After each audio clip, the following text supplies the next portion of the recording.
She's still laughing at me. I don't know. What did I say? What? How do you say it? In my old Kentucky home, good night. Weep no more, my lady. Oh, weep no more today. We will sing one song for my old Kentucky home, for my old Kentucky home far away.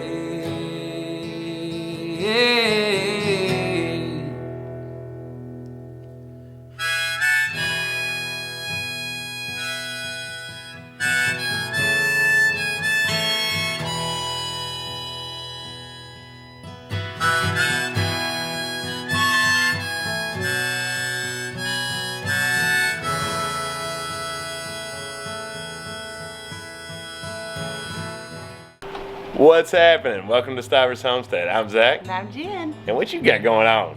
Well, I'm trying to get my produce together so that I can make some juice. And all my apples were on the bottom, so I had to take all the tomatoes off. Jewel. Yeah, so today we wanted to show you all something that you haven't got to see in a while.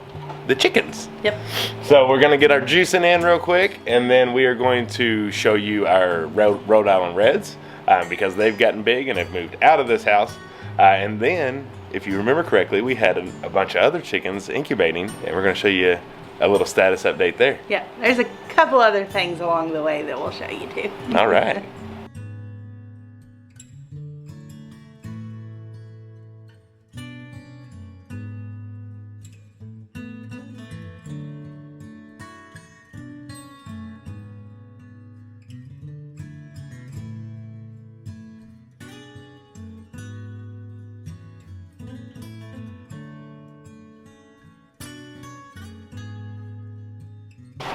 Juice. Juice. So one thing that you saw in there was that I don't really like it. I like natural kale, but she put in kale powder. I'm out of kale. We need to get some more at the store, so I have kale powder on hand, which is one of my favorite things. I showed it on our last live, but you guys have never seen it in a video. It's a Synergy product, and it's just a kale powder, so you can put this in anything. You can put it in water or smoothies or juice. You can even put some on your kids' food and they won't know. It's just great stuff, and it's a great way to get that kale in, and kale is a superfood, so it's really good for your body, and I just absolutely love it. And it's in our Amazon store if y'all want to check it out. Yep, and it's just really good for energy, and she did one heaping teaspoon. Yeah. So if we're out of kale, I like to add that. Sometimes I add it anyway, even if we do have kale, because it's just a little extra boost. Boosty boost. All right, we're gonna kill down the juice and let's go check on the chickens. Rainy Saturday. Much needed rain though. Everybody staying dry? Yeah, you're enjoying the cooler temperatures, aren't you? So we're coming out here to actually show you something. So you know we got those Rhode Island Reds. We had 9 of them. 10 of them came in the mail. 1 didn't make it once we undid it. However, they are now teenagers and are out in our little guineas all jacked up about it. They're outside now and in here. Where y'all at?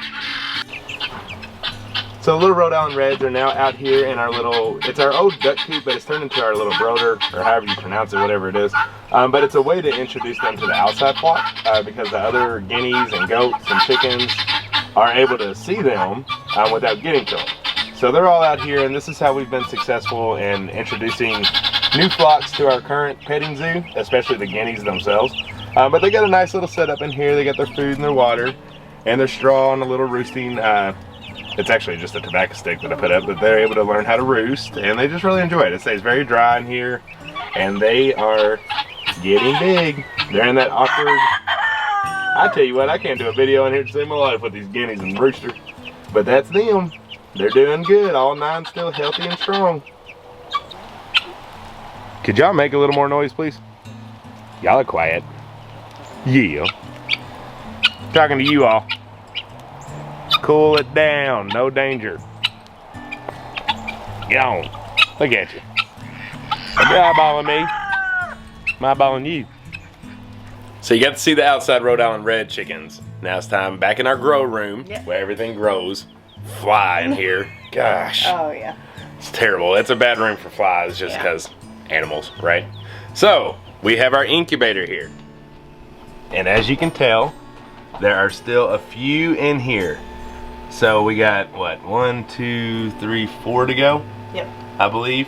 And let's talk about chickens real quick, incubating. So this was our first time actually incubating chickens. If you went back earlier in the summer, we incubated some ducks. And that was quite the process, and I am going to kill a fly. He just keeps landing on my forehead. Chickens are so much different than ducks. Now the ducks were easy too, but chickens are crazy fast. So we were able to capture, he getting in my ear now.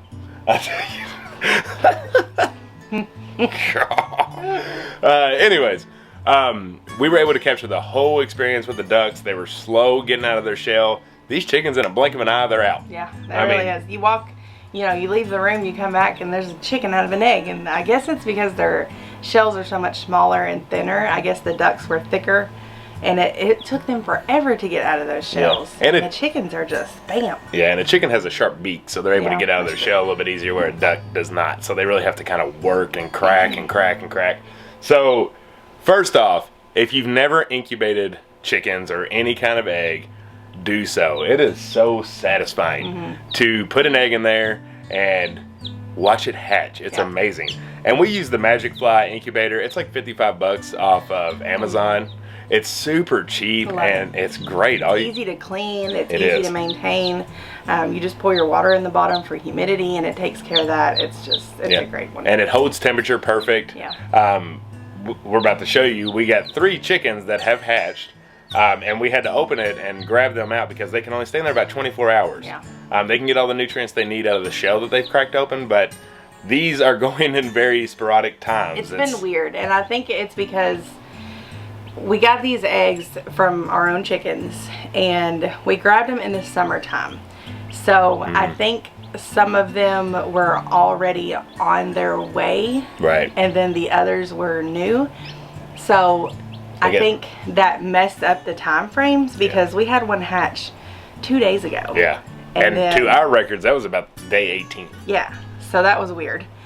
It made me nervous because you're not supposed to open it. Once one hatches, you're not supposed to open the incubator.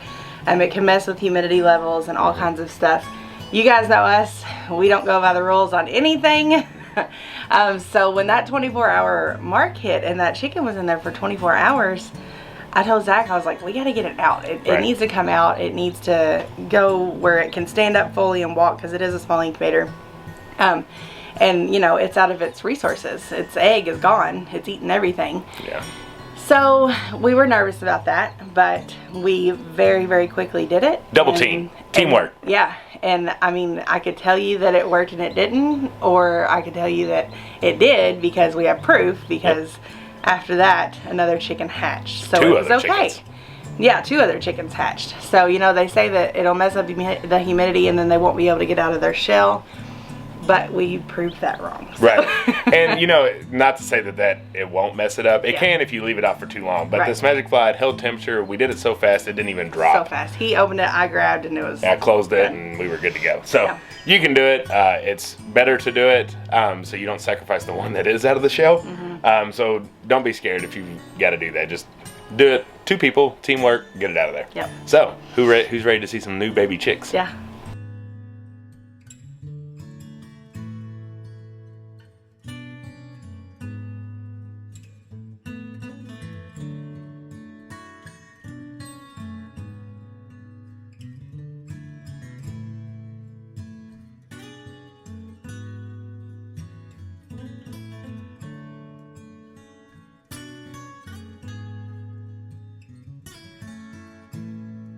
Okay, before we see them under the little heat plate, I gotta show you all this.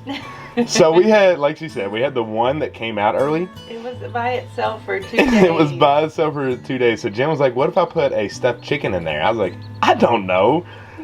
She's like, well, I Googled it. It says you can. So I come in here and I was like, that's a sheep. It's terrified of it. And it's terrified of the stuffed sheep. So Lammy is coming out. Yeah, that didn't work. But I just thought that was so funny when I came in here. And now for the baby chicks. Hi, babies. Look how cute they are. So these are the 3 that we have so far. And they're enjoying each other's company. Nobody's alone anymore. And they're doing really good. They're eating and drinking and cuddling together and staying warm. Everybody's getting along. Oh, easy now. They're so little. They look like their daddy T-Bird. Yep. So that'll be interesting to see if they turn into little Polish T-Birds. Hi, sweet girl. Yep. So the chickens that we use, like she said, T-Bird is a Polish rooster. However, we have Americanas, we have Isa Browns, and we have black Australopes that Nope, he... Australopes. Australopes. I can never say it. I'm never going to be able to say it, ever. She's still laughing at me. Australope. What did I say? What? How do you say it? Australope. I don't know. Now you got me second guessing myself. We had it down. Why do we do this? I don't know. Australopes. Like when Black nobody else is around, we call these chickens by the right breed. But as soon I as the don't. I camera's call in it- our face, we lose all knowledge. I have so many names for things that are completely not Oh. the right name. Anyways, those black chickens that are really good layers, black something. So we don't know, you know, the And we have black eggs. lace swan dots. Yeah, but they're too young. I'm They saying right. didn't have any Oh, that's eggs true. yet. So no black lace wine dots out of these. So we're interested to see what they look like. It's going to be a wild chicken and the Stivers breed. We'll come up with a super simple name for them so we can say it. But that's the baby chicks. They're doing good. We're going to keep an eye on these other ones. You know, ultimately we should be done by now. They should all be out. No, today. Today's the 21st. Today's day 21. Yeah. So we'll see. We'll give it a little bit. We know that there's something, and they're not rotten, but it could be a dead embryos in there. So we'll give it a little bit longer and check, and then we'll do some cannelling if we just completely cut it. But we're gonna give it time. Yep. But so far we have 3, and they're doing great. You stay out of here. So we actually use, if you have animals and you're doing this, we actually use these. Baby crates. Baby It's crates. a broken baby crate. Yeah, so it's just a broken baby crate that we had laying around. We set it on top of the tote, so little kitty cats and stuff like that can't get in there. So just She's never done anything. As soon though. I know she hears them. She comes in this room all the time, Yeah. but I think she's too lazy to do anything. So. Yeah, she's very lazy, fat and sassy.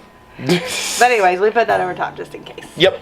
So that's the outside Rhode Island Reds. That's the baby chicks. You saw the juice, and Jen has like 4 more things she wants to show you all quickly because it's awesome, and she's just really been pounding workout this week. All right, so the first thing I want to show y'all is part of my morning routine. So obviously it's a little bit different this morning when we're doing the camera, but we usually don't do a video this time of day. But usually when Zach is at work, I get the kids up, get them fed and all that stuff, and then I start to do my juice, and then I go to my devotional. So somebody sent me this, and it's my new favorite thing. I do it every morning. It's very, very short devotions for you to do once daily. It comes at the end with a prayer and there's scripture, and it connects it to, you know, basically digging more deeper into a relationship with God. And I just absolutely love it. It's easy, and you know, it's become a crucial part of my morning. So I know a lot of you out there love this kind of thing and are interested too. So if you guys are interested in a good devotional book, this is my new favorite. It is called Embraced, and it's by Lisa Turkhurst. But it's on our Amazon store.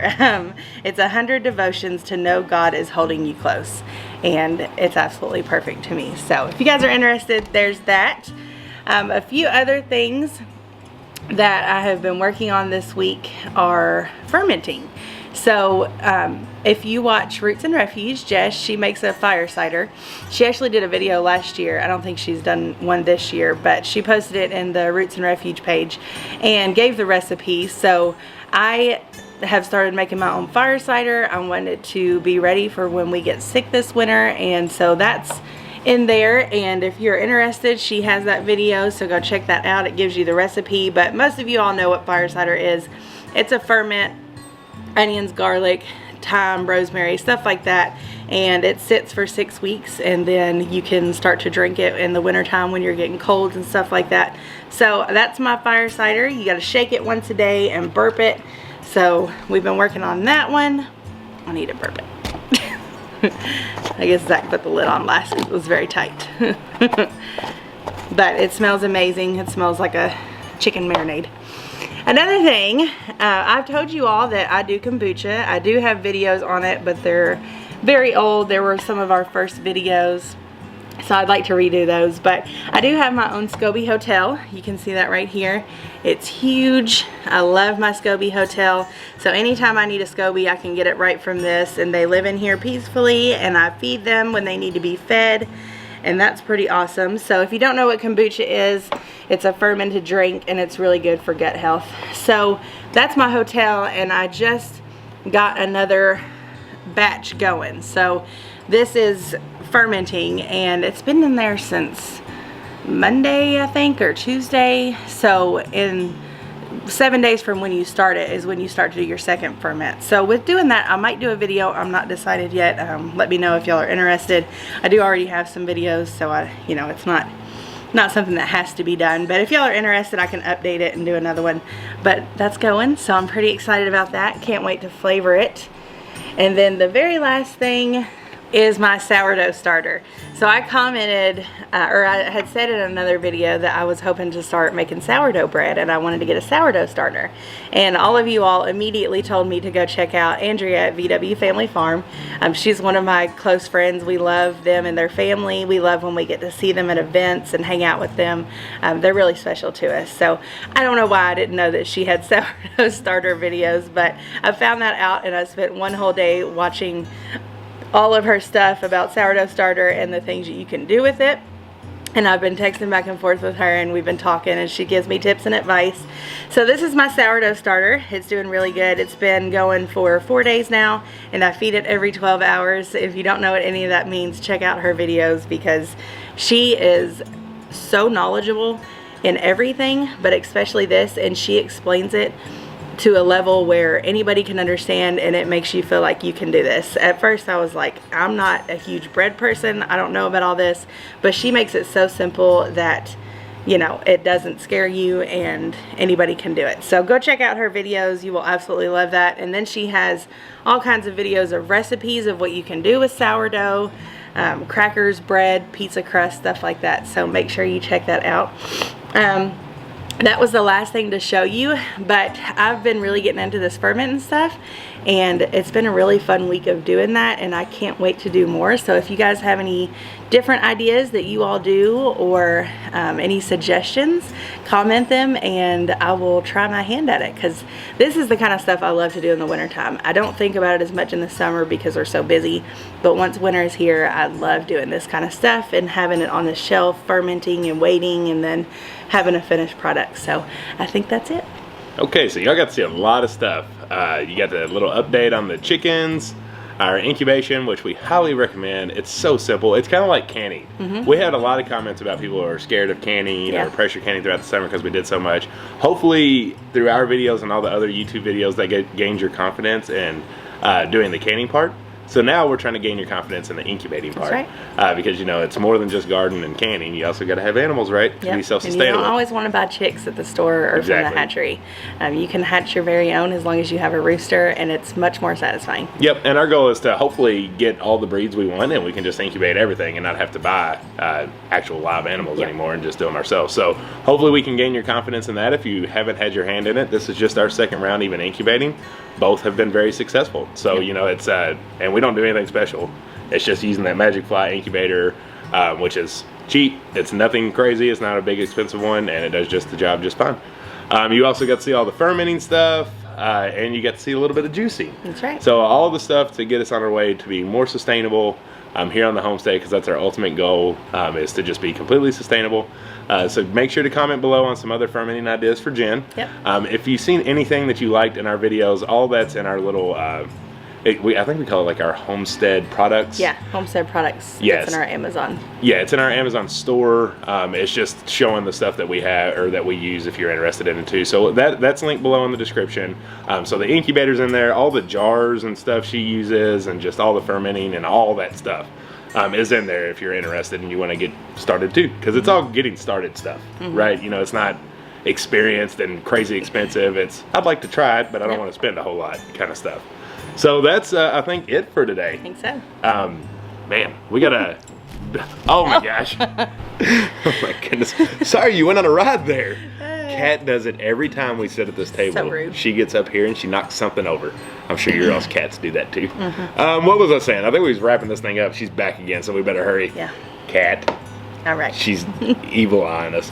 So it's a brutally rainy day here in Kentucky, which we needed it, but it's gonna rain all day. It's the longest wrap up ever. It always is. You! Hey, I heard you talking your ferment stuff. Well, whatever. Sorry. So we are going to Sam's Club to get some harvest celebration stuff. Yep. And that's what we're going to be doing today. So if it's rainy where you are, learn something. If it's not, get out and build something. That's so right. That's it today. I'm going to stop talking before I get another look because the cat's already evil eyeing me too. We love you all. Love you. Until the next one. Bye. Bye.